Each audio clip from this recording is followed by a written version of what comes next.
Yes, it's Monday. It's 12:30 and it's time for live and linking. And this week, my guest is none other than the relentlessly helpful LinkedIn nerd, John Espirian himself. What he doesn't know about LinkedIn isn't worth knowing. And he's one of the inspirations for me doing this and in doing what I do and helping people and stuff like that. So let's get him in and let's have a little chat. Hello, John. How are you? Very well, thank you, Ashley. Lovely to see you again. Thanks for inviting me back. Oh, Yeah, great to be here. I love having you on the show. We've already had a little bit of chat in the green room before we started, which is absolutely fantastic. Now, there may be one or two people that do not know who John Espirian is, so please introduce yourself. Tell us who you Yeah, are, of what you do, course. where you are. Yeah, thanks, Ashley. So it's my name is John Espirian. I used to be a technical writer, and I'm now specialised on LinkedIn. So I'm an independent LinkedIn trainer, the same way that Ashley is. I live and work in South Wales in the UK, and I run my own community called Espresso Plus. And Ashley is one of my valued members. And yeah, I just help people try and understand what this place is all about because it's a big and confusing and sometimes scary place. And I just help people with some honest, data-backed science on how LinkedIn really works. Yeah, and you call yourself the really. So I'm going to get this totally wrong, aren't I? It's gone a relentlessly helpful. There we go. That's Relentlessly me. helpful LinkedIn nerd. And you trademarked that, didn't you? I did. Yeah, I think Yeah. that sums me up in a nutshell. I came up with it really kind of by accident some years ago. And yeah, the label just stuck. It just felt like it was a good summary of what I was all about. I am quite nerdy with my data. I like doing little experiments, trying to find out how the place works and giving people some like real battle tested advice instead of just making up an opinion and pretending it's a fact, which some people seem to do sometimes. So I just test stuff myself, and if it works, then I'll share it with my audience. And if it doesn't, I'll also share it with my audience and tell them Yeah, what to absolutely. avoid. Yeah, and you've always got a little experiment going on. You're playing around with Premium All-in-One at the moment, aren't you? I am, yes. That's a relatively recent thing that it's a new subscription package that kind of sits between normal LinkedIn Premium, the gold badge that you see on a lot of people's accounts, and the fancier Sales Navigator. It's kind of in between those two. It's got some features of both. It's a bit more expensive than Premium, not as expensive as Sales Navigator. So I'm playing with that to see how it works. Must admit that I'm not actually bowled over by it at the moment, but it was about £100 a year more expensive than the Premium, so it felt like a reasonable thing to try out. So I'm just in the middle of testing that at the moment. And this is probably a question you get asked all the time because I do. Should we pay for LinkedIn? Yeah, I think most people probably not, to be honest. I mean, I don't work for LinkedIn. It's not in my interest for you to pay for LinkedIn. I don't get anything if you pay for LinkedIn. And I tell people the analogy I often make is it's a bit like driving a car. Like if you can't drive your family saloon well, why on earth are you going to go and buy a Lamborghini or something? Learn to drive properly. So it's another way of saying really that use all of the features available to you, get to know them, understand them, optimize your profile. You can do that for free. Write posts well. You can do that for free. Comment, use DMs, join groups, set up events, like play with the platform, understand it. If you're at the limits of what you can do, brilliant. Then that's the time to upgrade. But if you just go, oh, if I just pay whatever it is, I don't know what it is now, £50 a month, maybe Yeah, more, yeah.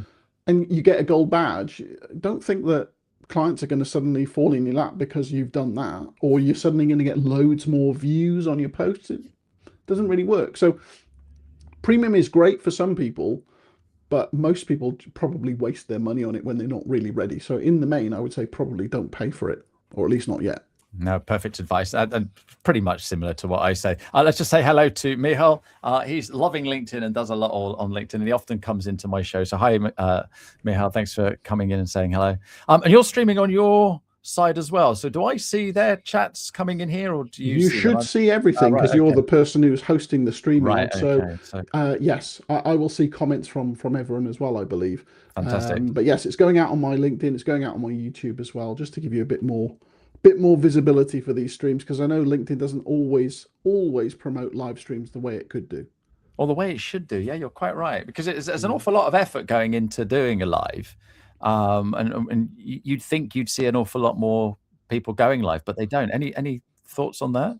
I think also, I mean, as a viewer, someone who watches a lot of video, I find that watching things back via YouTube is just it's a nicer user interface. It's much more reliable. Whereas watching LinkedIn live streams, often it's a bit glitchy, or you end up 30 seconds behind live, and therefore the comments don't make sense.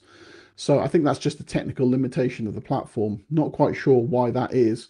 But I suppose at least one thing that LinkedIn has done recently is that they've added some studio components so that you can at least go and extract your video and repurpose it and stuff. So they're trying to do a little bit to support, regular live streamers like you, but it's a tough gig. I mean, any kind of visibility on LinkedIn at the moment seems to be hard won, honestly.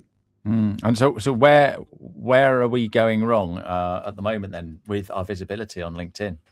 Well, one of them is probably using links, because I think, as I said to you before we went live, I think a lot of people just using them far too often, and that tends to reduce your visibility. I've been tracking my own posts in my master spreadsheet that I gather, and I find that whenever I include a link, gets about 30% lower impressions than if I don't, which that stacks up over time. If you're going to be a regular link poster, you're going to be missing out a lot. And if you do anything that is actually also out of your wheelhouse, now that LinkedIn's algorithms have been, let's say, rejigged quite significantly in the past 18 months, if you start talking about this, that, and the other rather than staying in your lane, then LinkedIn is not going to show your content to many people. So even though some people think it's a bit boring to go, I don't want to talk about the same thing all the time.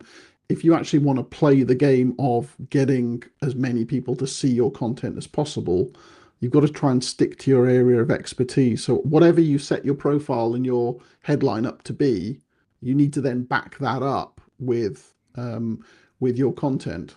Although the flip side of that is we still see, although less often than we used to, we still see that some off-topic stuff can really fly. And again, I just mentioned to you offhand earlier, the only post I've had that's really blown up at all in the past month, I would say, has been something that took me probably 30 seconds to put together. And it was about the World Cup. So nothing to do with LinkedIn training at all.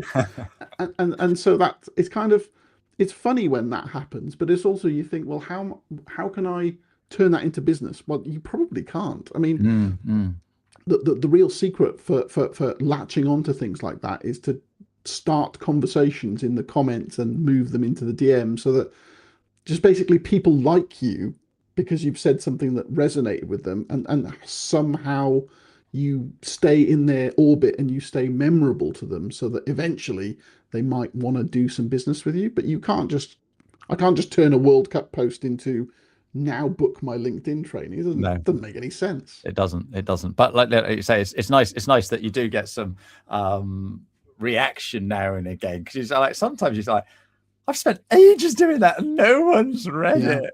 That's really frustrating. Lots of people have told me the same. It's like, I spent 2 hours making this video that is chopped down perfectly to 3 minutes, and it gets all the points across, and I've had 3 comments, and then I do a stupid thing about something I saw in Aldi, and it's got 20,000 views. What do I do with that?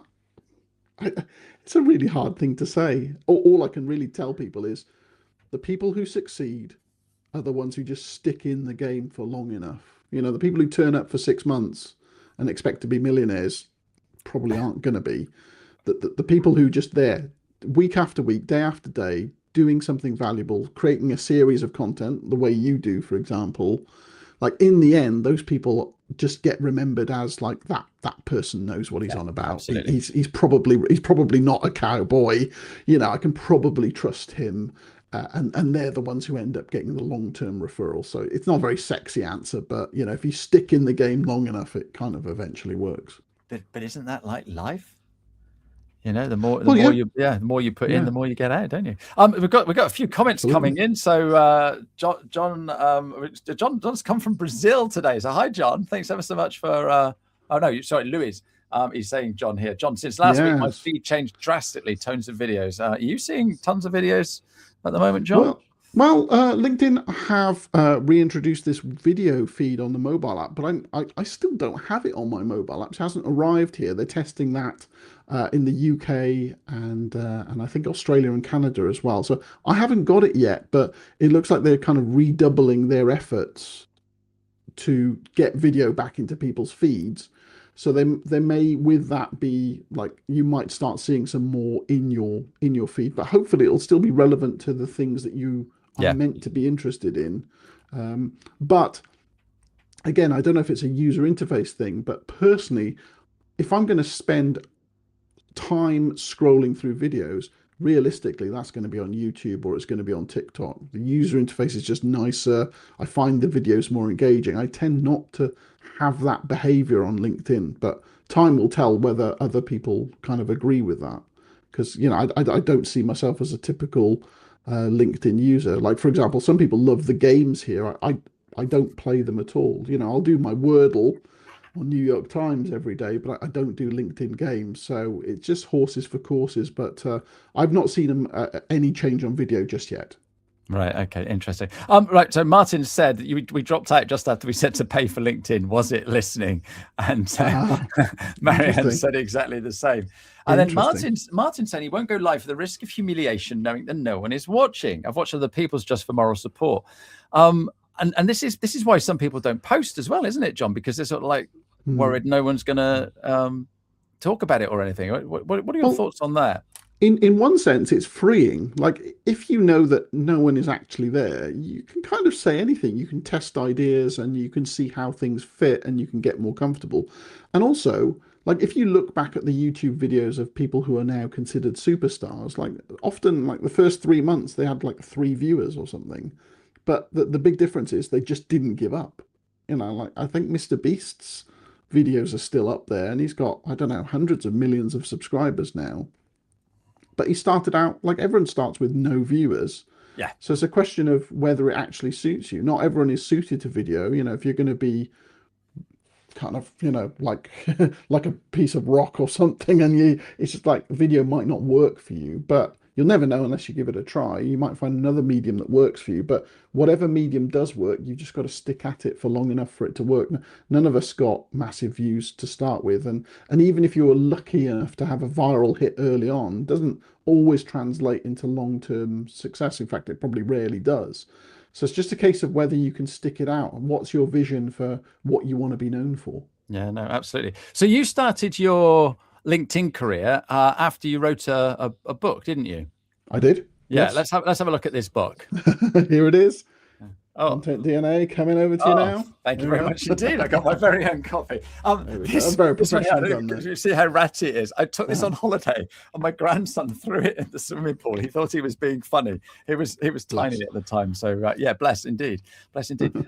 Can you tell us a little bit about what we should be doing with our content, and a little bit about the book and why we should buy the book?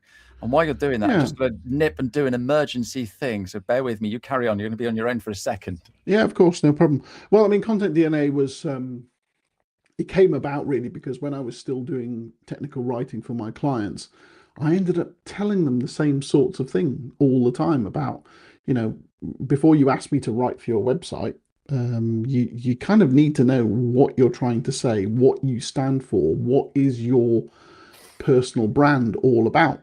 And so I've always been interested in kind of science, biochemistry, and then this DNA idea came to me, and I was thinking like we've all got our own DNA. It's all slightly different, made from the same building blocks maybe, but we're all composed slightly differently.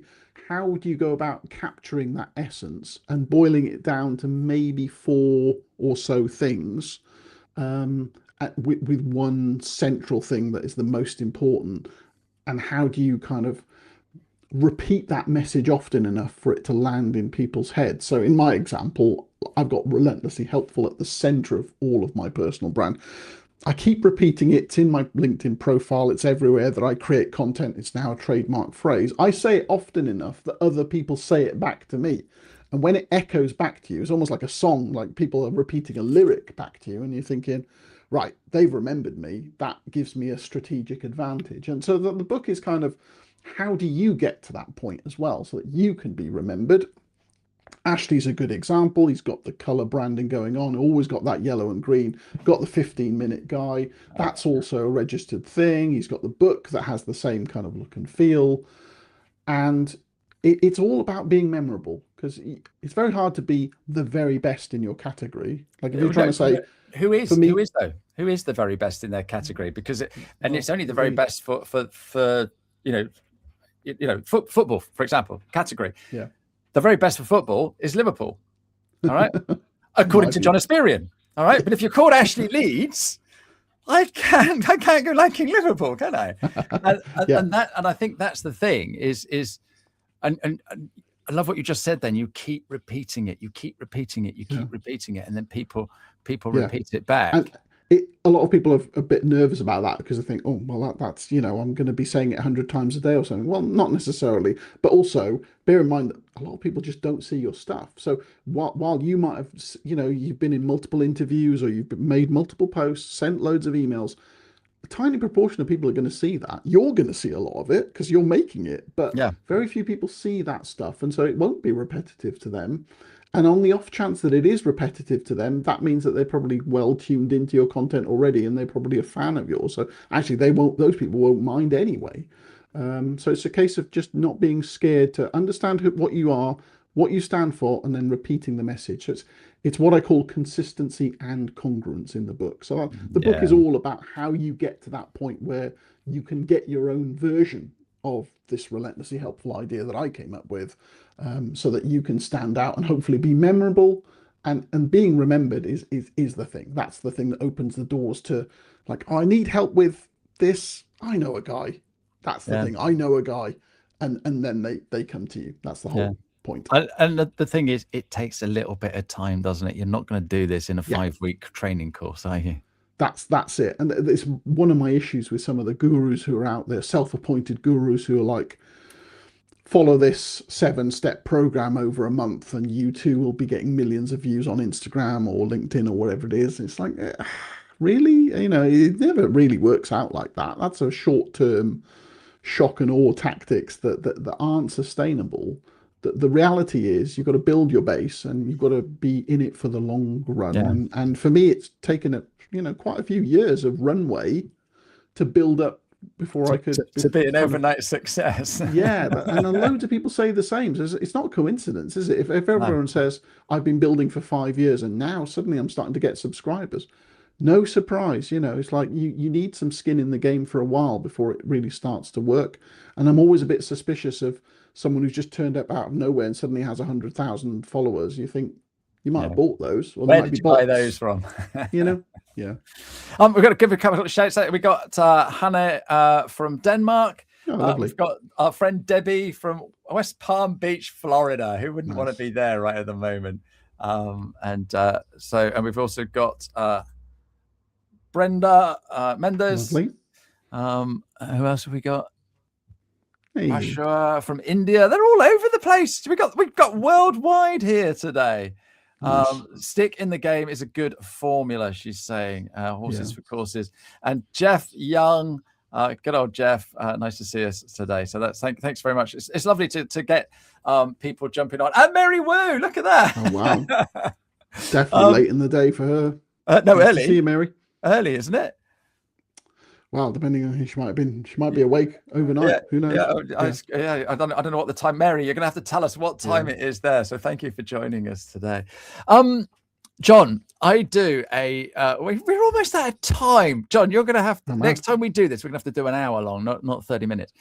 At the end of my show every week, I've started doing this roast my post thing, right? And this roast my post thing is where I talk to people that don't normally do LinkedIn as well as you, right? And so I roast their post. And I'm like, I can't ask John, maybe he'll do it for me. We had a little chat beforehand and you said, no, I've got one that hasn't done very well. Yeah. I'd love to hear your opinion on it. So should we do that? Absolutely, yes. Let's go for it. Up for this? Right, hang on just a sec. Let me find it. There we go. Roast my post. Roast my post. Give me the comment ghost. Roast my post. Roast my post. We're gonna Love that. I couldn't help that. That's Good the only job. reason I do this is so I can make a little jingle. So Lovely. you told me about this. You've got Nano Live.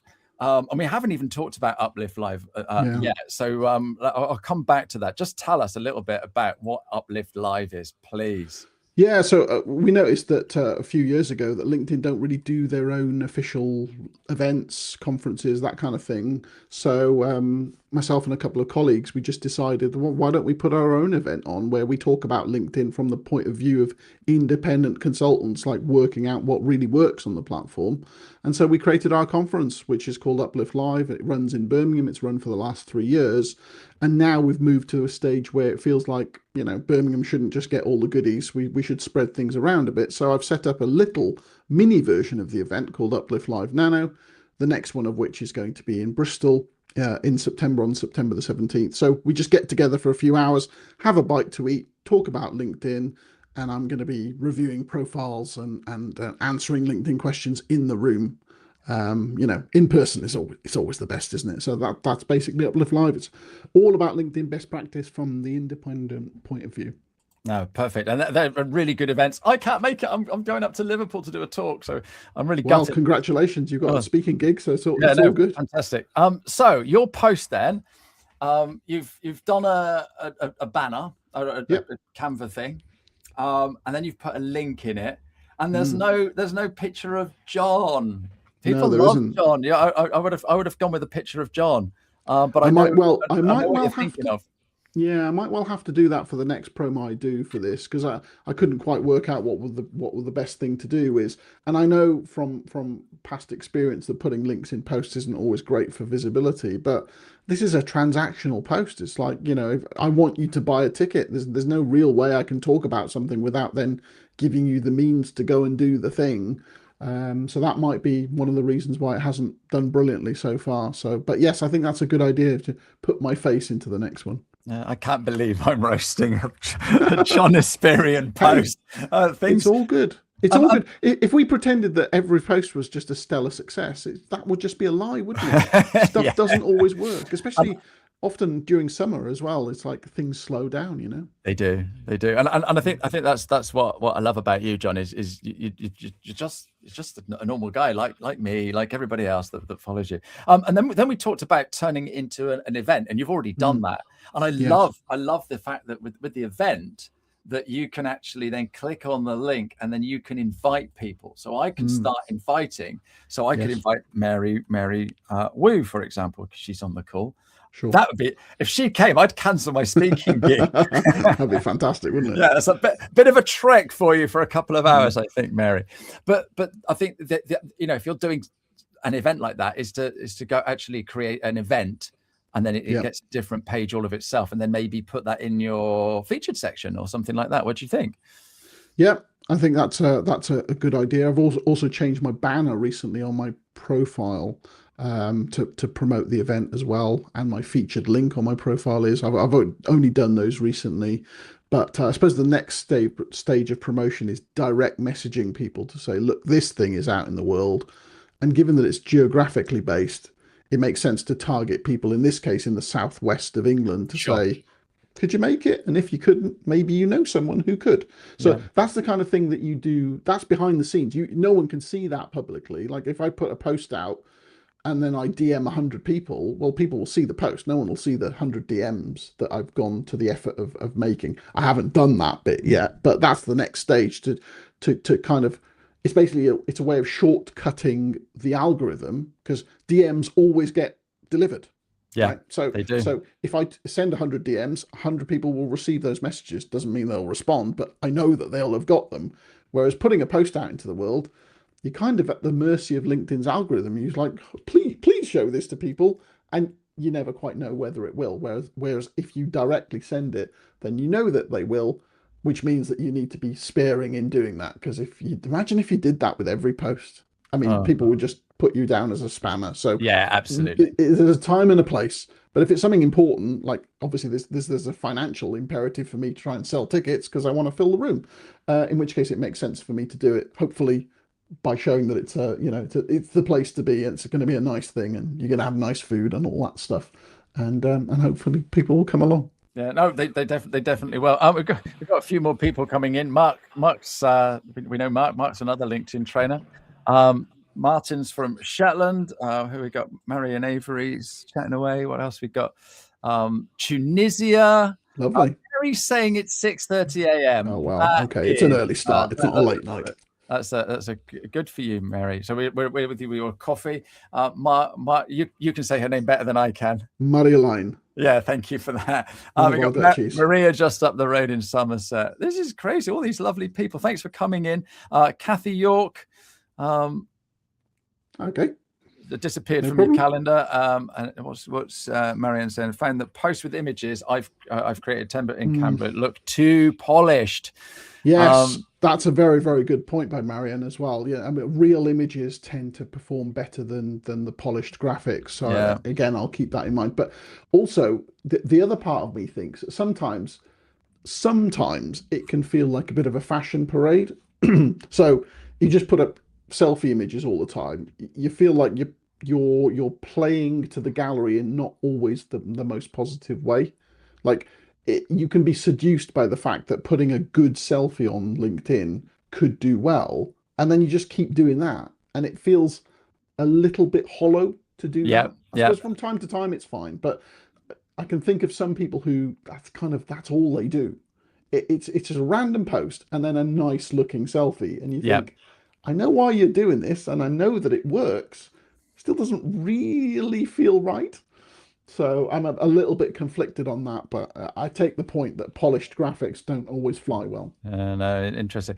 So Jeremy Freeman, your co-conspirator from Uplift Live, says you deserve a good roasting. So yeah, fair enough, fair play. I'll take that. And he's put the tickets. He's put the link for the tickets in the chat there. So yeah, if you want to go along to that, we've run out of time, John. Well, that was fast. Yeah, well, it was. Maybe next time we'll have to have a longer session. Is there anything that I haven't asked you that you want to share with everybody today? Well, probably not really. Only that I'm kind of intrigued by how people are feeling about this summer and what their activity is going to look like on LinkedIn. Because often I find that things slow down, but the intense heat, maybe it's the World Cup, but it feels like LinkedIn has been really, really slow, and there hasn't been much development either. So it feels like it's quite a quiet space at the moment. So I'd be interested to hear whether people think the same way. And as you know, Ashley, because you've been part of my podcast before with sending in questions, like even questions for the show have dried up a little bit. So it feels like maybe everyone's taking a collective break. And I'd be interested to, in the comments, please let us know. Are you going to take it easy this summer? Assuming it is summer, if you're in the Northern Hemisphere. And if not, like, where are you? Because I'm not really hearing from so many people. I'd be interested to follow up that discussion. I'm glad you brought the podcast up as well. Tell us about that. Because you're nearly at 500. That's incredible. Almost there. I can't really take credit because I've only done about 30 of those episodes myself. You know, Mark Williams was the long-term host of the show, but it's a nice way of interacting with the community because, you know, I get to answer people's questions. So if you've got any questions about LinkedIn that you'd like to hear aired on the Informed podcast, by all means, send them to me. And I love voice notes. Ashley sends me voice notes all the time. I love them. So please do that. Anyone can DM me as well. Totally free. We don't even need to connect. DM me and you might hear your voice on the show sometime soon. Awesome. I'm just going to give a shout out to my guest next week. I've got Chris James, who is another LinkedIn specialist. He does C2C. So we're going to have a chat with him next week. So it'll be interesting to see that. And I've also got a couple of other LinkedIn specialists coming up soon. And I think, isn't that nice that we share stuff rather than see each other as competition, John? I think it's a very collegiate atmosphere that we've got in the LinkedIn training community. You know, people are willing to share what they've learned. I've just spotted this, or this is broken. I've just raised a ticket about this. What do you think LinkedIn are going to do with this? And very few people gatekeep that stuff. So it's lovely that we share information. I think the whole LinkedIn community benefits from us keeping each other well informed. Yeah. And before we go, you've got to tell us what on earth that is behind your head.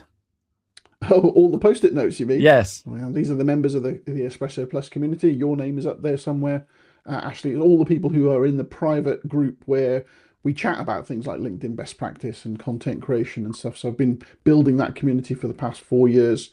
And it's the place where increasingly we're concentrating LinkedIn knowledge so that we understand how the platform really works and what really works at the moment. So yeah, by all means, chat to me if you want to know more about the community. Fantastic. And last comment today. Thank you to everybody for all your lovely comments. Mary's saying, John, you need to take credit for all of the LinkedIn trainers in the world. Mark picked you to carry the torch, and she's telling people to listen to the show. So we're looking forward to the 500th episode. So looking forward to see what you're doing there. But John, it's always a pleasure. You like I said, we just don't have enough time. Thank you so much for coming on, and I'm sure we'll speak again very, very soon. Absolute pleasure. Yeah, thank you, John. And thank you to everybody for joining us today. And thank you for all your lovely comments. And we will be back next week. You take care. Cheerio. Bye-bye. Thank you so much for watching or listening to my show this week. I want to bring to you people that can help us running our business. I love having a chat. I'm very nosy, very curious, and I'd love to ask questions. So if you want to be a guest, or if you've got some ideas for guests, let me know. And if you want me to help you with your LinkedIn, get in touch, because I want to give you a voice. Now, that could just be using LinkedIn, but I do other things as well. So I can help you with a podcast, a live show, and all kinds of other amazing things. So get in touch. My name is Ashley Leeds. I'm the 15-minute guy, and you can find me on LinkedIn.